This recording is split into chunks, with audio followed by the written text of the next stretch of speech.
Hello viewers, this is Abhigyan and I am your host for today's episode of illumaNITi. And today we have with us the student editor of our school magazine Parallel World and one of the literary enthusiasts of our college, Shubham Kumar Shubham sir. Welcome sir. Thank you. So shall we start? So what kind of child were you? Were you naughty and or studious type? No, I was a studious type of guy from the beginning only. I was really engrossed in my studies during my school time. Uh, Everything I did in my school was related to studies only. I didn't get any chance or didn't have any time to pursue any extracurricular activities in my school. So basically, I was generally into studies only. Nothing more, nothing less, just studies only. So And what was the role of the teachers in making of you actually of a well, school teacher? I studied from a very good school of Patna. Which So school, the sir? St. Joseph's High School, which is in Patna only, Okay, okay. and the teachers were quite supportive. When I started getting good marks, they realized that the student is bright, so they started supporting me in each and every field that they wanted to, and I wanted to do anything, and they gave me full support in anything that I wanted to do. From the Okay, sir. Moving on. Sir, where did the fascination for astronomy actually came from in your childhood? Actually, I would say the fascination from astronomy mainly came from my father. Well, he was also a lot interested in the universe, galaxies, stars, sun, moon, and also in my childhood he bought me an encyclopedia on universe. Okay. So I was really interested and I started studying that encyclopedia and each and everything about stars and planets, galaxies, how black holes are formed, and all these things they gave me immense pleasure to study, and I was really interested. So basically you can say it was my childhood dream to be an astronomer. I wanted to be an astronomer from my heart, but eventually I realized that the scope of aerospace engineering in India is very less. Yeah, I agree. You cannot pursue a career in such field which is so unconventional. People are not going to support you. So basically, I forgot about my dream. I went into the way in which the whole crowd was doing an engineering after 12th and all. So I wanted to be an astronaut, but I'm an engineer now, so I can't tell you that I fulfilled my dream. But I always wanted to be an astronaut or astronomer, you can say. Okay, sir. Tell us something about the father. How inspirational was he in your life? Actually, my father was from agriculture background. That means he studied agriculture, but he didn't get a job right away. So he did his BSc, then he did his MSc because he didn't get a job after BSc. So he had a very tough life getting a job because at that time the main motto of the people was to get a government job and be secured and make your family secure first. But he didn't get a job, so he tried to pursue the higher studies. He pursued MSc degree after that, and after that, when he went into an interview for agriculture scientist. He was selected. I always knew my father was a very knowledgeable person, but already although he got a lot of you can say difficulty in getting a job. So, but he didn't lose his heart. He pulled himself together. Apart from that, he supported me in my studies in from all sort of Setbacks actually. after setbacks, and didn't care about his setbacks. He supported me. He knew that I was going to do well in my studies, so he supported me and he supported himself also and his family too. So you can say my personal hero, superhero, Superman is my father only. So okay, let's venture into college. Tell us something about the pre-freshers day of 2K11. Pre-freshers day. Well, I had brother in my college too. He was my elder brother, Rahul. I used to call him Rahul, but he was passed out from 2K10. So I've heard a lot about NIT Patna, all those ragging stuffs and all. So he came to my house one day before the admission process, and he said, "Okay, you are coming to NIT Patna, so well, be well prepared for the ragging stuffs and all. Although I'm going to support you from all those things, I will help you get out of this ragging stuff because these are my friends who are going to take your ragging. So you won't be able to, you won't be facing any difficulty after that." But I ventured into college first day with an informal dress and all, and after that some seniors came into our class and that day when after that second day, from second day onwards, our formal dressing starts. You don't have to make eye contact with your seniors and all, have your cufflinks and your collar buttons packed and all, and wish each and every seniors you are witnessing good afternoon, good evening and all. So it was quite a nervous experience. Well, we were Enjoyable also. enjoyable also, but it was, you can say, frightening. Okay. Okay, sir. Let's get some serious point. At what point of time did you actually decide, no, that the answer actually lies in the MBA field?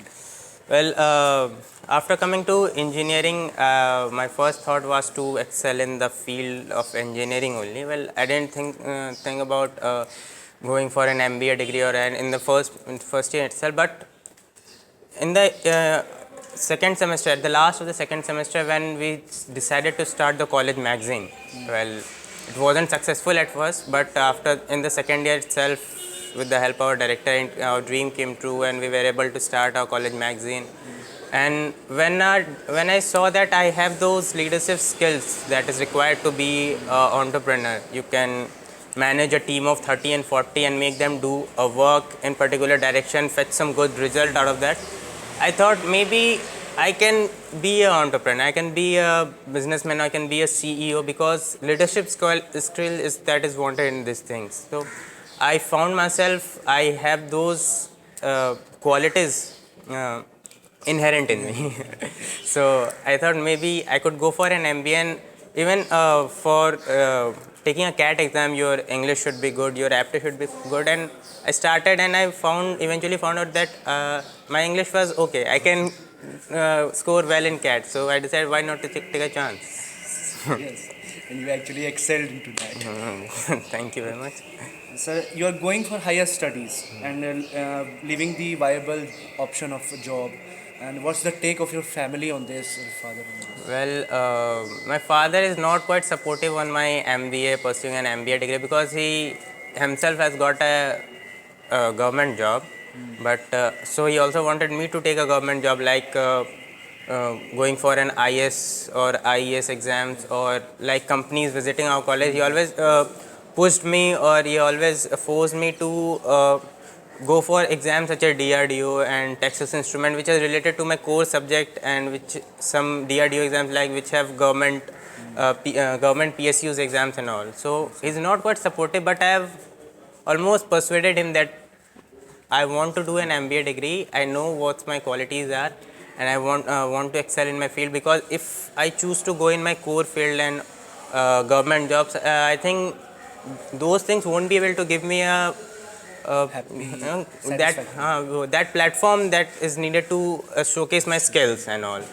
So I won't be happy. I would be doing the job, but I won't be happy with my job in that. So he's not happy, but my mother is quite supportive. He believes in me, and he says that whatever you are going to do, you are going to excel in that field. Okay. Sir, any tips for CAT aspirants, or how did you go about your preparations? Well, if you want any tips, I would say that start preparation from the beginning only. Make yourself clear what you want to do in your life. If you want to go in your core branch and core subject, be clear, go in the core subject. Don't be distracted by anyone's thought or anyone's opinion about this is your career, and you have to take the final decision. Talk to many seniors people who can give who can give you a good, you can say, suggestions, but the final decision lies within you. You know what you have to do. If you want to go for an MBA degree, start preparation from the second year last, or from the third year beginning only. Start reading novels, because English is the most crucial part of a CAT exam. So inculcate the habit of reading, either it is novel or books or any newspaper, editorials, anything that you want. If you don't find anything to study, you went into a place where you don't have anything to study, if you have a catalog, even you have a catalog, start studying the catalog. That is also a reading habit. But you should be clear that you want to do an MBA degree, then go for it with your full heart and put your 100% effort in that. Just that. And there's nothing tough in CAT exam. It's not just a hype that it's CAT exam, it's very tough. There's nothing tough. You just prepare well, and I'm damn sure that you will score good. And sir, mention any three mistakes that usually people make while attending any interview, job interviews.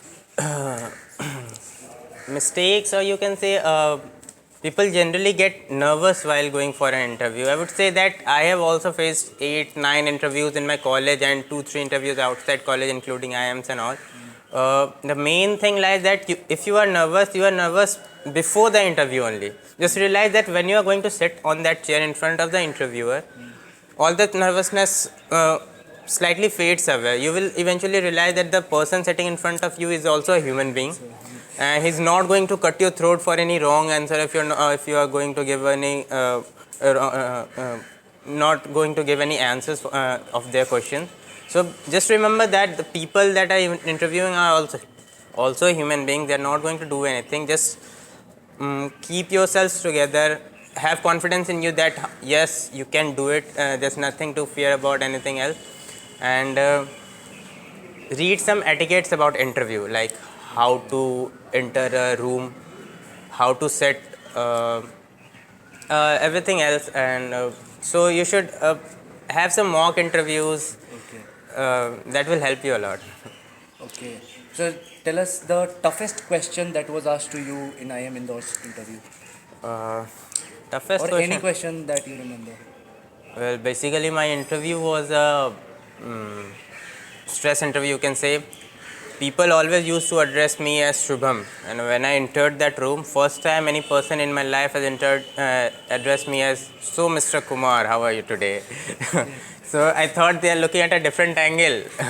So I sat there and no introduction, nothing, and they started asking me simply technical questions and all, and slightly ventured into general awareness and then into MBA and all. You can say that there was a question in my interview that Bihar and Jharkhand had been separated since 2000, and it's been 15 years after that.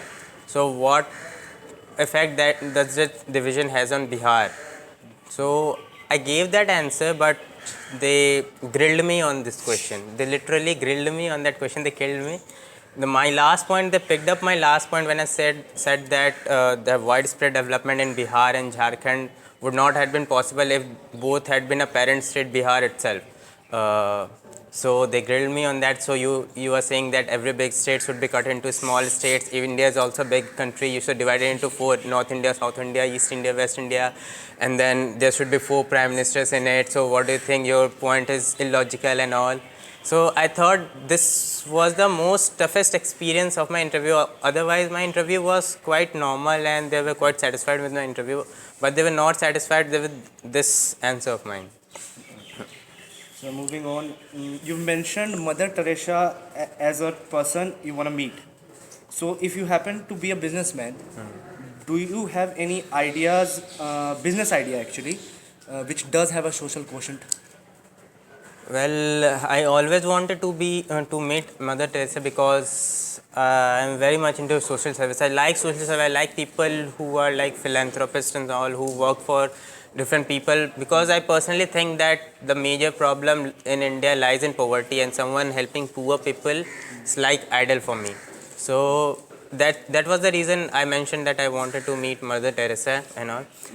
If I were a businessman, well, today also, even if I am not a businessman, but I have my dream that I should be a social entrepreneur. After earning some money, I am going to donate some money. I am going to do some social work with that money.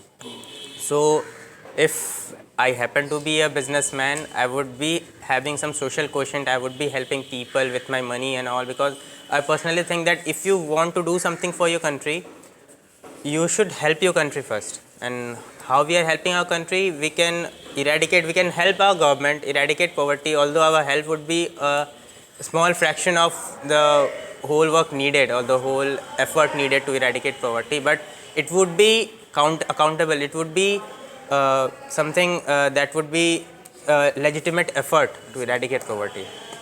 Okay, a trick question, sir. So you are going to be a businessman. Do you think your cannot lie attitude will be detrimental to you in your progress?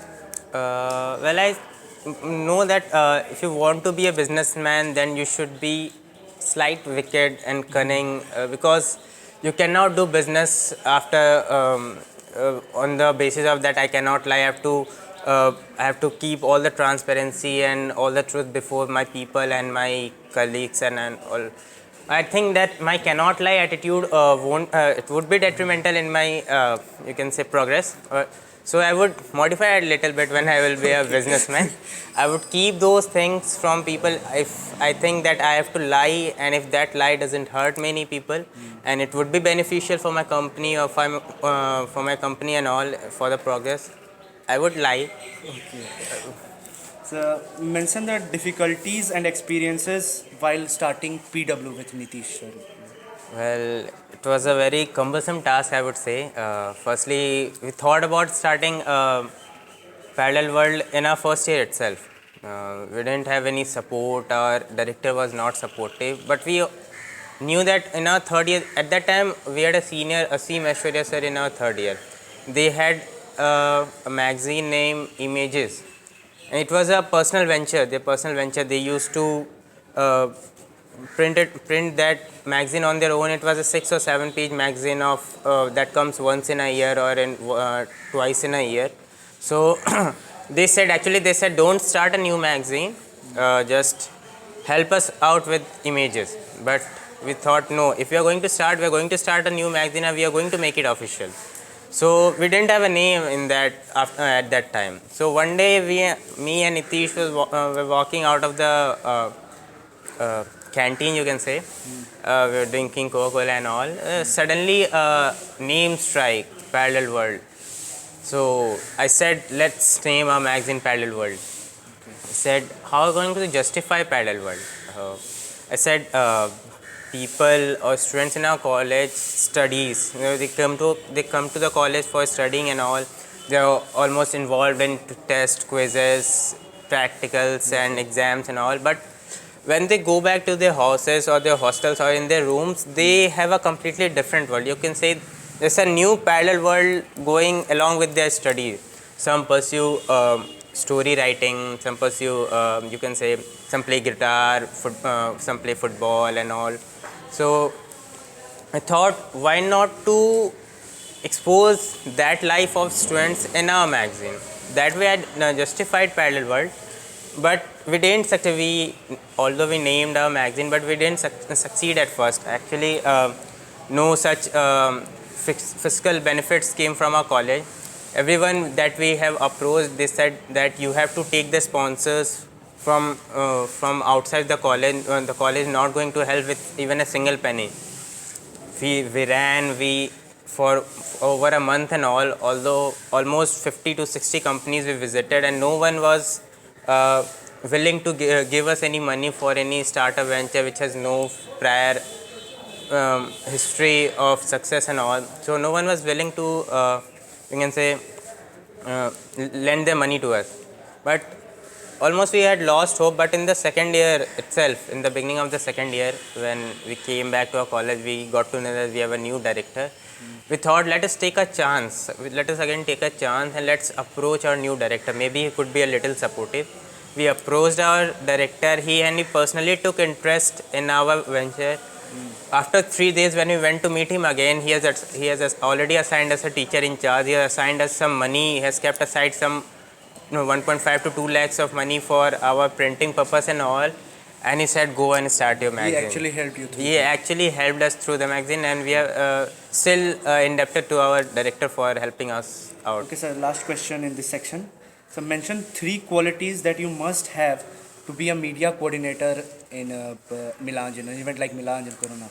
Well, I would say no one has a prior experience in journalism and all when they come to college.